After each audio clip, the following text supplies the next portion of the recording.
How are you Stay. doing? How am I doing? Baruch Hashem. It's a little bit cold here in town. Yeah, I think we should all be happy and well and healthy. But we'll start off with Tehillim as usual, and then from there we'll continue with the Gemara.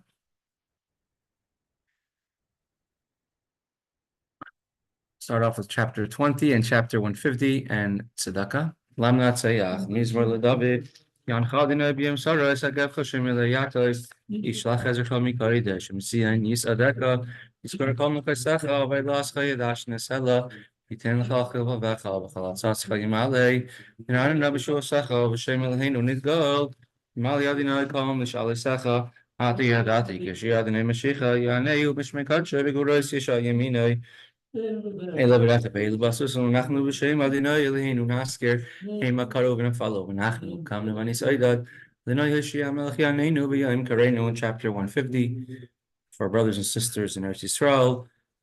Hallelujah, hallelujah, El B'Kadshai, hallelujah, Berkia Uzai, hallelujah, B'Graisav, hallelujah, Karov Gudlai, hallelujah, Segashay for hallelujah, B'Nebel V'Chiner, hallelujah, B'Seifel Machal, Minavugav, hallelujah, B'Silslai Sham, hallelujah, B'Silslai Serua, Kol HaNeshamat, hallelujah, hallelujah. You have a pushka to give some money, please, in the pushka. Continue with the Gemara. So we said that after Rabbi Gamaliel passed away, the world became more feeble, more weak, and unfortunately, people did not have the strength to stand and learn Torah anymore. Instead, they started sitting when they learned Torah, except for very unique individuals, very special people who really worked on themselves.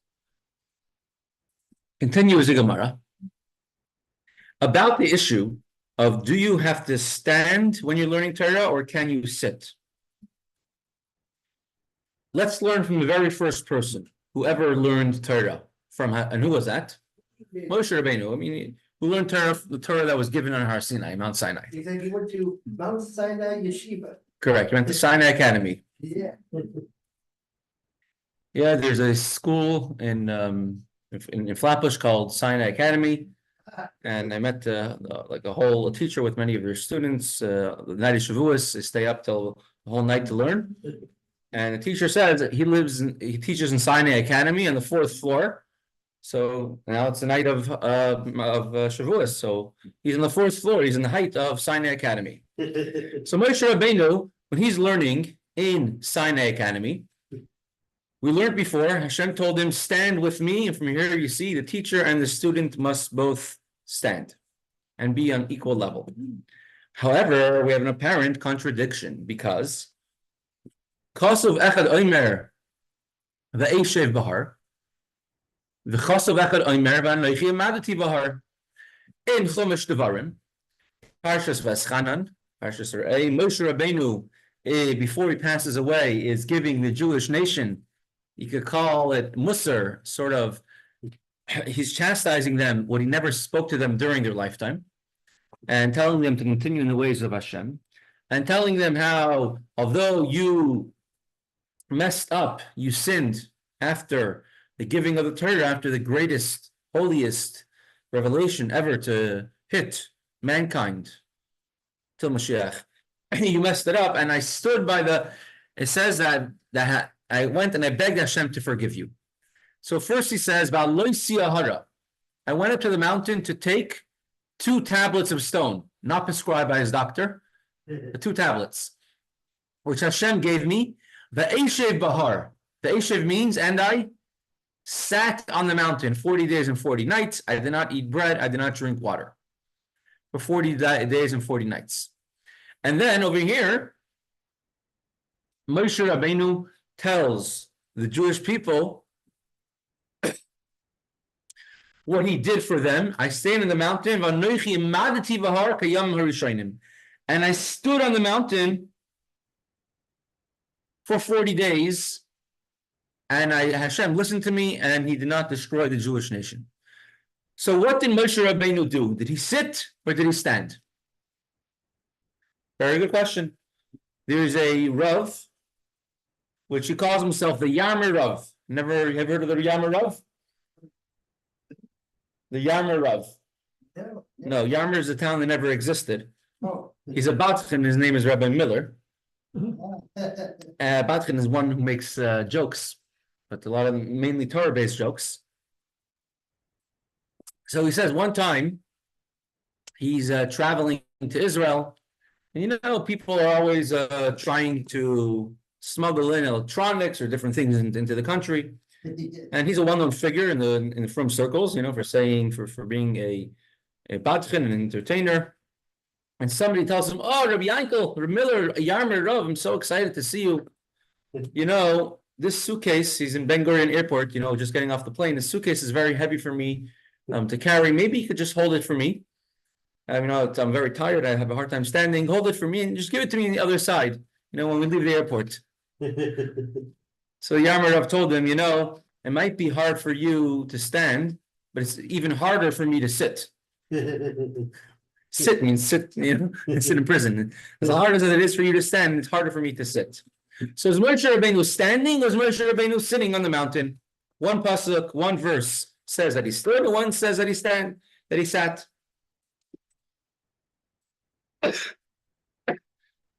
So we're going to give three answers, or sorry, four answers on this question.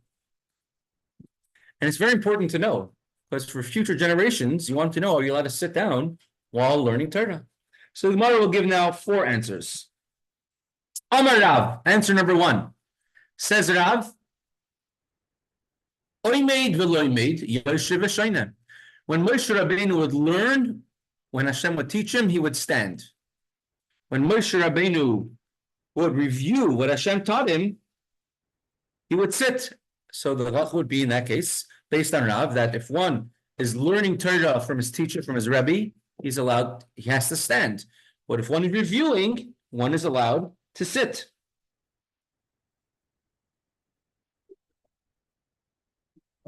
Similar to what it says in Mesechta Shabbos, that a person should first learn, afterwards he should analyze what they learned. When a teacher is teaching, you don't always have time to analyze and hear try figuring out what they're saying. Because if you try thinking and figuring out what they were saying, you're going to lose track of the next thing they're saying. First you listen, pay attention, afterwards you analyze and you go deeper into it. So the first time you learn, you're paying attention, you stand. The second time, when you're trying to concentrate and trying to ask questions and answers, then you could sit, because to help you concentrate better. That is the answer of Rav.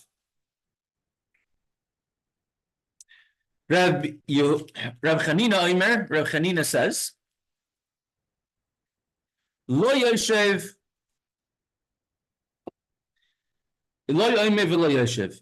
When Moshe Rabbeinu was learning Torah from Hashem on the mountain, during all those times that he was on the mountain, he did not stand and he did not sit.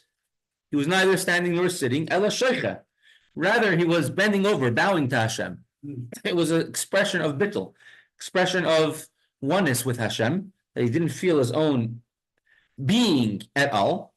And therefore, you could fulfill both of these psukim. One verse, which Moshe Rabbeinu says, I have stood on the mountain, Eshu Bahar, and other pasuk which says, V'amaditi Bahar, and I stood on the mountain.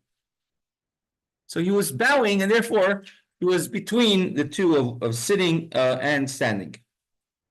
Why was he like this? Says the Maharsha, because of the Shekhinah, the honor of the Shekhinah. He was standing like this. And Ben Yayada writes, Ben Ishchai, that Moshe Rabbeinu was teaching a lesson for future generations. That when listening to Torah, you should listen with humility. Mm-hmm. Listen with humility, even if you might think I'm the Chacham, I'm wiser and smarter than the person teaching, which in this case, Baruch Hashem, we have Dovi and Mr. Nadich, who Baruch Hashem, I could attest, are definitely wiser and smarter than the one who's actually giving over this year. But so we learn from Moshe Rabbeinu that you should always have hachna'ah, be humble when learning Torah. That's the second answer. Rabbi Yochanan says, Ein yeshiva ela lashon akava. The word yeshiva doesn't have to mean and he sat. The word yeshiva can mean and he settled. we have a parsha called Vayeshev. It says Vayeshev Yaakov be'Eretz Canaan, and Yaakov lived, he settled in the land of Canaan. When it says Vayeshev and he sat, you think all the time he lived in Canaan? He never stood up all those years, all those 20 something years, 25 years he lived in Canaan. He never sat, he never stood up. Obviously he stood up. Vayeshev means, and he settled. And he brings a proof. Shneimar, as it says, Vateshvu v'kadesh yamim rabim. It says, and the Jews, when they were going in the desert, and they were following around Hashem's cloud of glory, and they were wandering for 40 years. And for 19 years, they had one stop. 19 years, they had one rest stop in a place called Kadesh. So it says, Vateshu v'Kadesh Yamim Rabim. Moshe Rabbeinu tells the Jewish nation at the end of his life, and you stayed in Kadesh many days, which means 19 years. Now, were they sitting the entire 19 years? Probably not. So we could say the word Vayeshev doesn't mean necessarily sitting, it can mean settling. Now, this answer is not, you could say, the most answer which fits the pshat, because it says Moshe Rabbeinu settled on the mountain. But he started investing in the local real estate market. What does it mean he settled on the mountain? So it's not the first answer. Rather, it means it's a later answer that they actually settled in the place. Somebody says, I'm finally comfortable with the idea, and he became settled with the idea. Next, Rava says, "Rakos me'umad v'kashos miyoshav." Now, Moshe Rabbeinu, there are some Torah subjects that he learned, which were easy, material, and those he stood for. Some subjects which were harder, and those he had to sit in order to concentrate better. Meaning, some things are more difficult, and Moshe Rabbeinu was concentrating more at that time. So the Ben Ishai, the Ben Yod asked a question. Moshe Rabbeinu being on the mountain is supernatural, correct?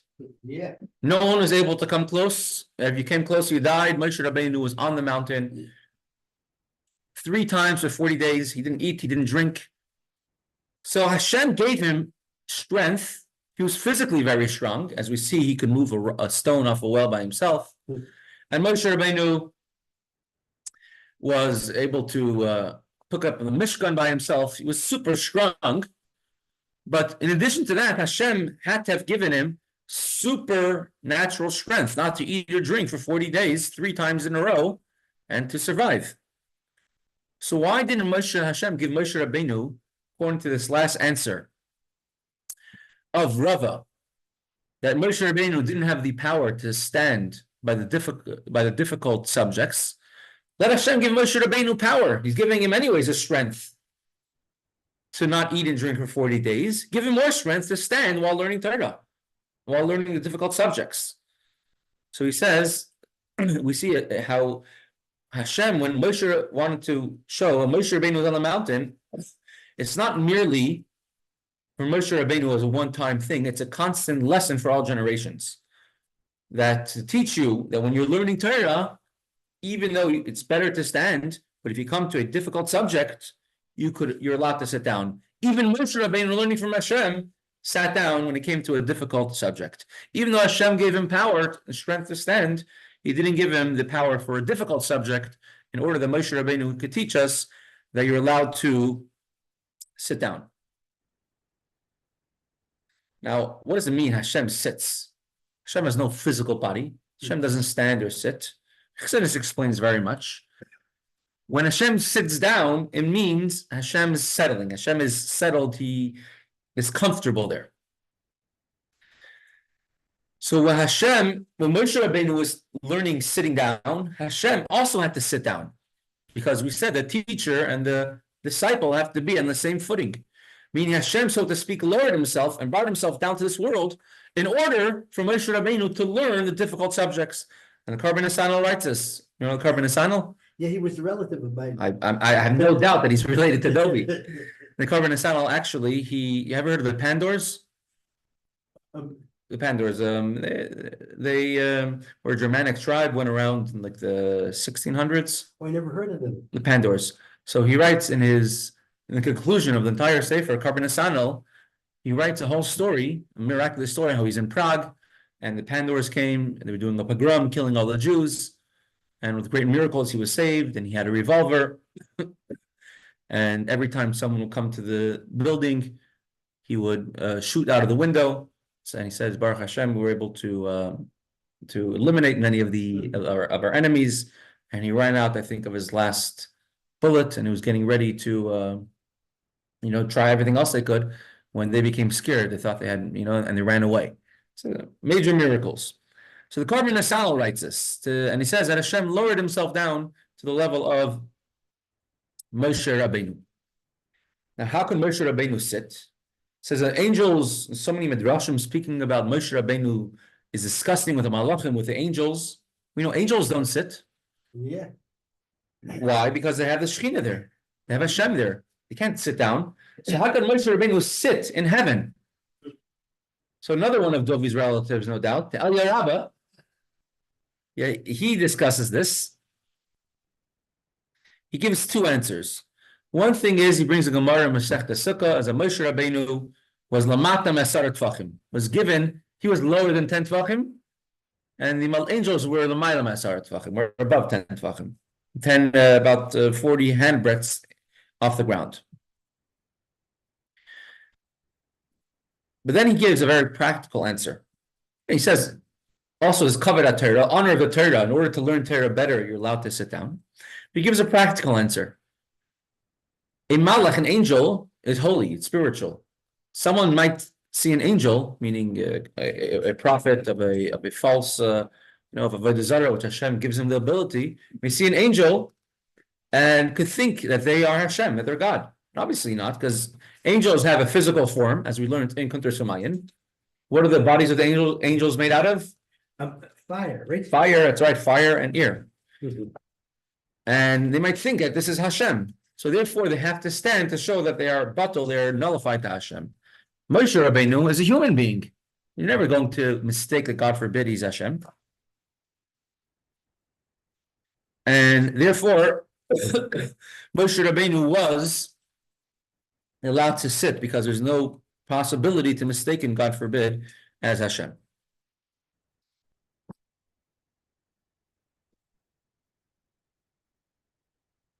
Let's continue the Gemara onto the next page.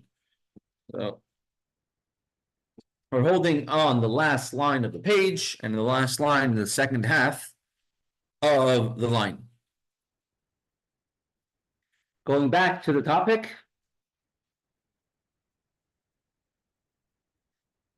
Of hearing two people reading the Megillah simultaneously. Are you allowed to have two people reading the Megillah at the same time? And if two people are reading at the same time, which could happen, let's say you're in a show like 770, and you're a Minyan factory and there's Minyanim going around, and you're hearing two people reading at the same time. Could you be Yitzchak? Can you fulfill your obligation? Mishnah said yes, because they love the mitzvah so much of hearing the Megillah, they'll make sure to concentrate on one specific reading and not on two readings.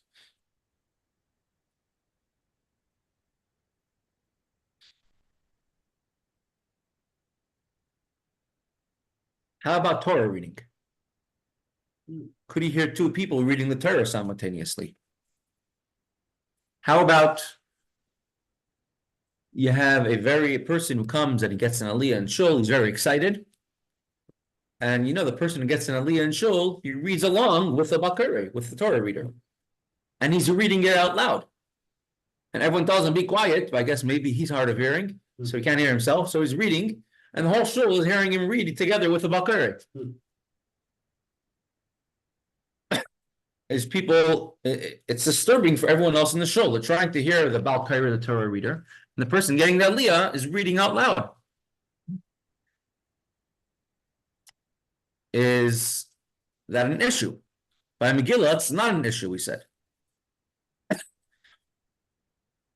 When you get an Aliyah for the Torah, you're supposed to read along. Because as we said, as the Mishnah writes the words, Kara, you called up a person to read the Torah. Whoever got an Aliyah used to read the Torah themselves. And like the Yemenites still do it till today. And some of them prepare the whole parsha every single week in case they get called up to the Torah. If someone is hearing two Torah readings at the same time, he's not Yitzchak, he's not fulfilled his obligation. It's disturbing. As if they're reading at the same time. The one getting the Aliyah should read along because you're supposed to read your own Aliyah, and especially you made a bracha, a blessing, and therefore you want the blessings to go on the words like you're saying, preferably. If you're listening, it's fine, as long as you're paying attention. But if you're looking around and thinking of, I don't know, what's the Steelers draft pick going to be, then it might be a question of a bracha l'vatala, of a bracha for unnecessary bracha. So you should read together with the Baal Kaira, read it slowly and quietly that only he could hear.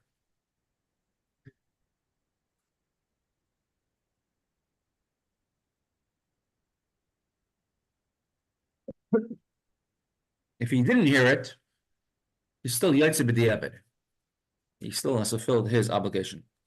Now we'll get into a little bit more of this halacha after we learn this next topic. So says the Gemara, if one person read the Megillah, or two people read the Megillah, out loud, simultaneously for everybody, the congregation have fulfilled their obligation. What is halacha when it comes to Mikra Megillah, reading, Kriyas HaTorah, the reading of the Torah? So you could turn the pages now to Chaf Aleph Amud Beis 21b. You put a 200 in front of that, what address would you get? 221b? 221B? Baker Street, to live there? So that's your homework for after this year. 221b Baker Street. So we're on 21b. My mother's maiden name was Baker. Oh yeah? That's right. Tana. Masha came back to Torah. When it comes to Torah reading, you cannot have two people reading simultaneously because it's difficult to hear two people reading at the same time. During the war, Reb Chaim Oizer Gordinsky, he was a Rav in Vilna. He was a Rav during World War I, and the Rebbe was actually had a very close connection with him, and then died right after the Nazi invasion of Vilna during World War II. He's buried. I'm saying the Nazis invaded, but they didn't yet start putting the Jews into ghettos. They just started killing them on the streets. But that's when he passed away, like within a week or two of the Nazis invading Vilna during World War II. So Reb Chaim Oizer during World War I, there's so many people coming to him with issues that two people would talk at the same time and he would answer them one after the next in order to save time. So generally, two people speaking at the same time is very disturbing. When two people speak at the same time, it's hard to concentrate and hard to understand, except when it comes to reading the Megillah. Because when it comes to reading the Megillah, a person loves a mitzvah and they're able to concentrate on one specific one.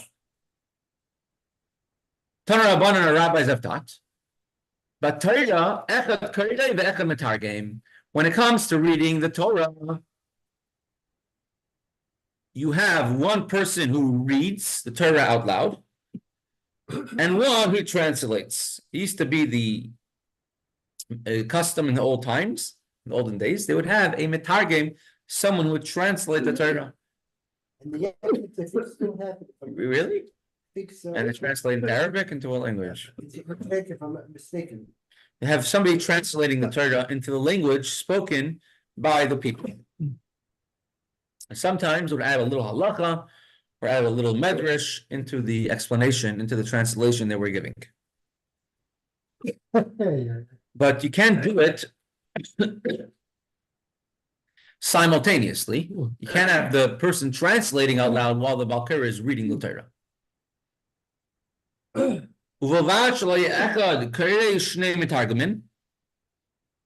But you should not have one person reading and two people translating simultaneously. Because then you have one person reading, when they're translating, you can't hear the translator. So if two people can't even translate the Torah simultaneously, for sure, two people cannot read the actual Torah simultaneously.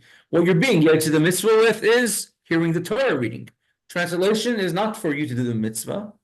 Rather, it's to understand it better. And therefore, if you can't have two translators simultaneously, then for sure you cannot have two Torah readers simultaneously. That's by the Torah. How about the half Torah? The reading which comes after. Uvehalf Torah. Uvanavi echad kaya yushnayim etargamin. When it comes to reading from the prophets, you have one person who can read, and two people could translate at the same time. If you have a big shul, two people could talk at two different sides of the shul. It might be disturbing for some, but it's not as important for everyone to understand the words of the Haftarah, the Navi. But it is very important for everyone to understand the words of the Torah, because if someone does not understand the Haftarah, because two people were speaking at the same time, it's a rabbinical obligation, and therefore they did not fulfill properly in the best way understanding a rabbinical obligation. However, there's no mitzvahs in Navi. Right? All 613 mitzvahs are all in the Torah. There's no mitzvahs that are given to us in Navi. All the other mitzvahs are given to us in Mishnah, Gemara, but not in Navi. Therefore, if somebody makes a mistake in the translation of the Torah because they misunderstood, they could be making a mistake in an actual commandment, the halacha, which is known to everyone, which has to be known. So there it's important to pay attention. But if somebody wasn't able to understand what was said in Navi because there's too many voices going on at the same time, it's not a big deal because there's no mitzvahs that they're missing out on. Uva Halel, Uva Megillah, Afilu Asara Kairin Vasara Metargamin. When it comes to reading Hallel, there are different ways, different methods of reading the Hallel. It says in Mesechta Sukkah. Well, the original way of saying Hallel was that one person said it and everyone answered Hallelujah at the end of every paragraph, according to one day. And if one person said Hallel and everyone answered, for sure you fulfilled your obligation. But if multiple people said Hallel, then it's fine. You know, there's a saying, so when it comes to people speaking, if two people speak at the same time, it's very disturbing. When it comes to singing, if two people sing at the same time, it's very beautiful. And the more people singing, the nicer it is. Why is that? It says, usually speaking, you want people to hear what you have to say. But a nigun, the singing is going out of yourself. And therefore, the other person only enhances you. So when it comes to the Hallel could be done in a way of singing. If 10 people say the Hallel or sing the Hallel, and you answer Hallelujah at the end, you have fulfilled your obligation. The Megillah, he said, it's the same thing as well. Rashi removes the word Vasar Metargamin, means you can have 10 people reading the Megillah simultaneously, and you have fulfilled your obligation. My time, what's the reason? Why is Megillah something that many people can read at once and you are Yotzei, but the Torah reading of a regular Shabbos and Yom Tov, you need only one person to read it. You can't have two people. What's unique about Megillah? Hallel, we understand. Maybe Hallel is a song. More people sing it together. What about the Megillah? The Gemara says, Kiven the Chaviva Yahavi Datayu Vishami.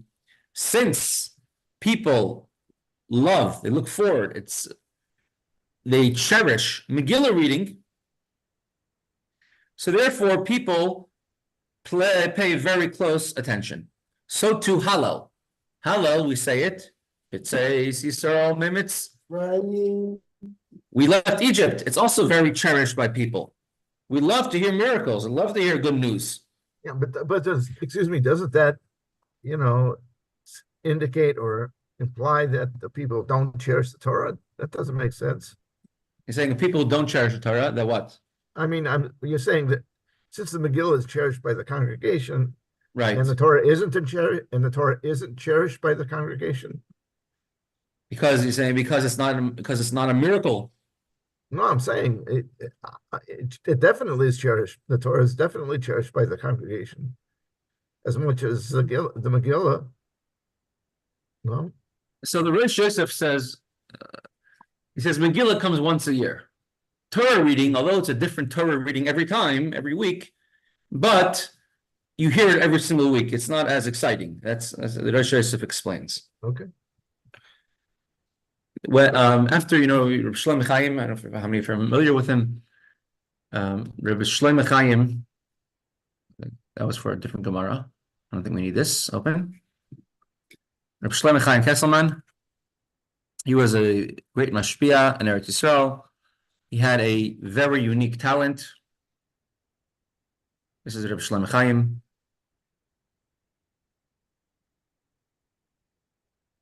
He had a very special, unique talent he had an immense love to Bachar, immense love to people.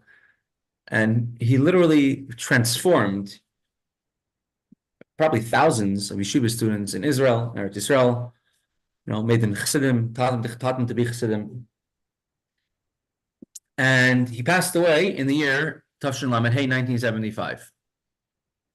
So after he passed away, eventually Reb Mendel Futterfass was, you could say, sent by the Rebbe to take over his place in Eretz Yisrael to become the Mashpia afterwards.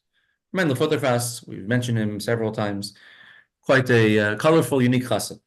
He was living in England, he was actually in business, and the Rebbe, he left Russia in 1964, just a couple of years before that.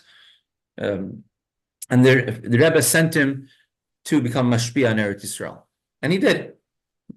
Came Mashpia in the main yeshiva in Kfar Chabad. However, there is another great chassid named Reb Sadia Liberov. He was a very Reb Sadia Liberov. This is him. So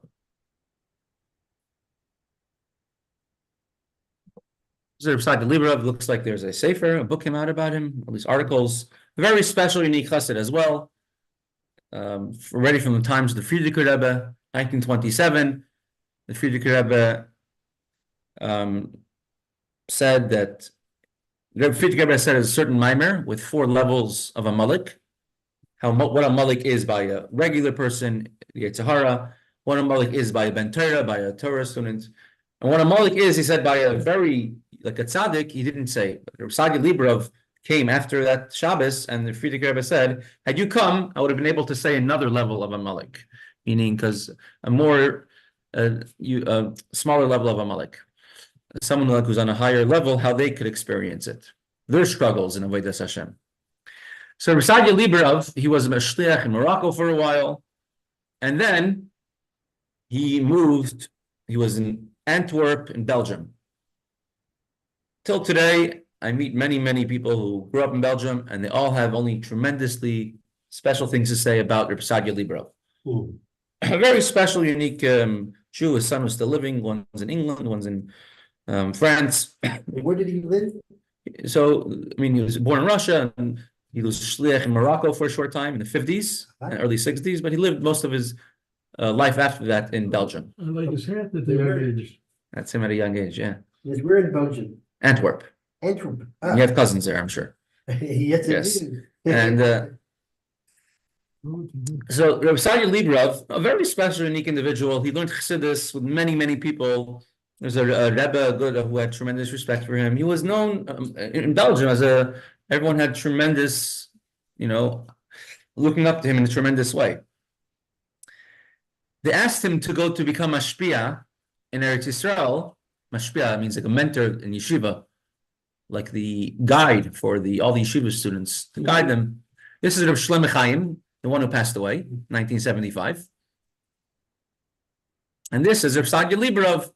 So 1975, they asked him, come move to Eretz Yisrael, move to Kfar Chabad, and become the mashpia in the main Chabad yeshiva in Israel, and to guide a whole generation of Bachrim, whole generation of Chabad, which is a very necessary job. It's a very, you need someone very special, suited. Mendel Futterfass, who took over, was, a very famous Mendel Futterfass. Shlomo Chaim beforehand. So he said like this, he gave an answer. He said, today's Thursday, right? He said, V'hu Rachum today? The special tachlim that we say for Mondays and Thursdays. He said, V'hu Rachum? He says, everyone says V'hu Rachum Mondays and Thursdays. He doesn't see anybody get majorly excited, majorly emotional, majorly, awakened, this oider. Amazingly inspired on a regular Monday and Thursday. On Rosh Hashanah and Yom Kippur, when we daven, and many of the things we say, you see people are extremely inspired, davening with their whole heart. It says, many of the things that we say and we read, we daven on Monday and Thursday, and Sheni v'Chamishi and V'urachum, many of the things, if you look at it, are much more heart-wrenching, emotional, much more conducive to becoming awakened, to becoming excited, much more than many of the things that we say on Rosh Hashanah and Yom Kippur, which people become extremely, awakened, inspired about. And he says, why? He says, because since it's on every Monday and Thursday, it happens all the time.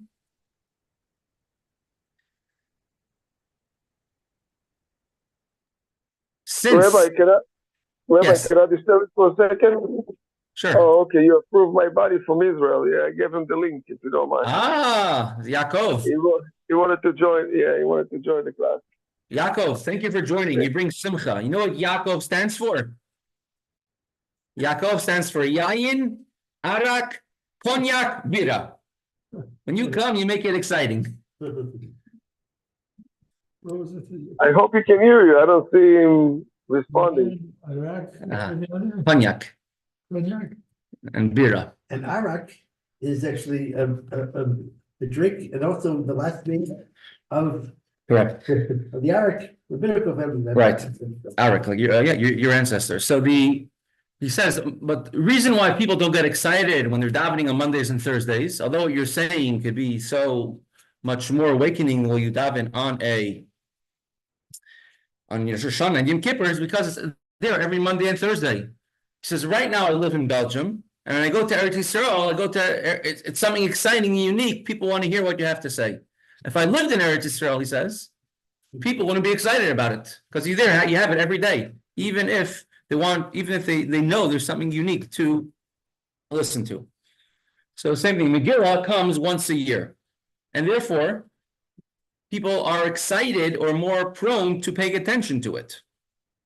But when it comes to Torah reading, true, it's a different Torah reading every day, but it's the same Torah that's being read every single week. And so people have less excitement about it. The Riedel Neil, he lives in Lille, a city in France. He says the Megillah is more special because there's a nest. The whole thing is a miracle. And people have a special affinity to discuss, to become excited about the miracles. The difference would be a miracle in the Torah, for example, Shiur Sayam, Az Yashir. would two people be allowed to read it simultaneously? According to this reason, people are excited about miracles. You would think you'll be allowed to. And the Sifsei Chachamim says that that's even such a parsha, you can't. We don't, once you can't have two people reading the Torah together, you can't read the Torah two people together at any time. In a way, I was thinking actually you could say actually that the miracle Purim has a special tune, specialness to it actually that you don't have the splitting of the sea, because with the splitting of the sea, it's an obvious miracle. Seas don't split, right? But over here, you have this we can even see in our own lives. You know, there's like little things that by themselves are no miracle. Right? In others, a king actually can't sleep. Right? Each of the things, and yet they all come together and becomes, you know, statistically. Correct. Yeah. You're saying there's something very a good point to the Megillah. The Megillah, if you look at every event individually, is not necessarily a miracle. Yeah. But if you step back and look at the whole thing as a picture, wow, look what happened. But it took place over the course of 14 years.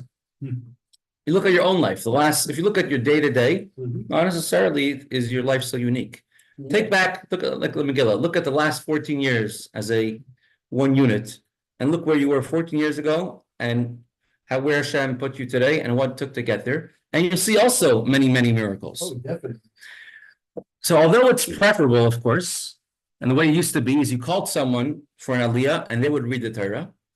Nowadays, even if the person you're calling up is a Bal Koreh, a professional Torah reader, he does not read the Torah, because since they installed a Bal Koreh, someone who is proficient in reading the Torah, because many people don't know how to read, how to learn. So once they installed the Bal Koreh, they said there's no difference. They're not going to let some people read for themselves and some people not, because everyone will be embarrassed. I'm not going to be reading the Torah. People are going to think I don't know how to read. So therefore, the Bal Koreh always reads the Torah, even if the person they're calling up is fluent, is a baki, they're professional Bal Koreh. Still, the Bal Koreh is the one who reads the Torah. We have a similar thing. In the Beis HaMikdash, they had the Bikurim. What are Bikurim? First fruits that were brought as a gift to the Kohanim, to Hashem. So there were some people, many Jews, who didn't know how to read Hebrew, even living in Israel. Can you imagine that? Yeah. And therefore, they had to repeat word for word after the Kohen. So they made the rule that every single person who comes to the Beis HaMikdash repeats word for word after the Kohen what to say. It's called a vidui, confession they make for the first fruits when they're bringing a carbon, a sacrifice. Every single person will repeat word for word after the Kohen, even if this person was someone who knew the entire thing inside out by heart, because we don't want to embarrass anybody, and therefore everybody has to go into the same rule. And it's the same rule when it comes to many, many things in Yiddishkeit. We don't want to embarrass anyone. Tachrichim, shrouds, burial shrouds. Everyone has the same exact one. Whether the wealthiest person and the poorest person, they all have a simple linen, tachrichim, burial shrouds, all of the same type. We don't bury in fancy suits with ties. We bury all in white linen clothes, preferably brand new, that was never used for anything. In order not to embarrass the poor people, everyone was the same.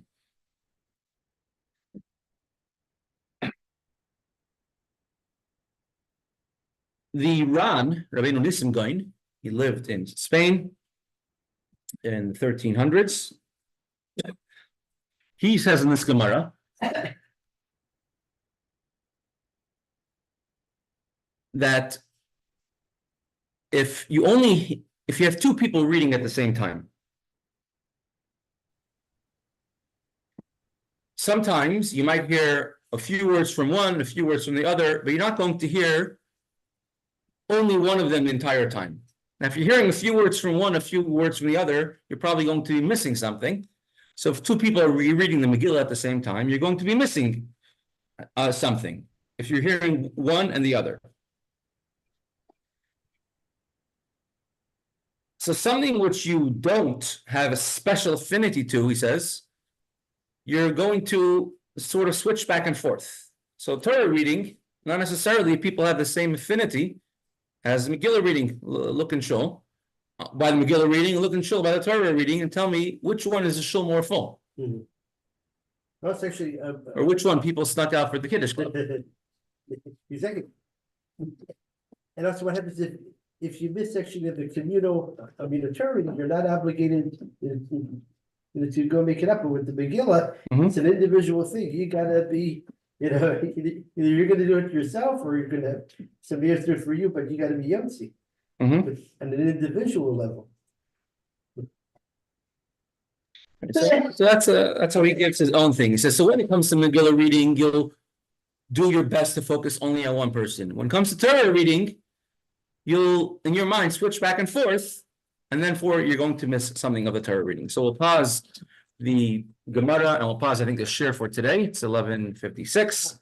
And Emir Hashem will be back tomorrow at 10:30 a.m. our time.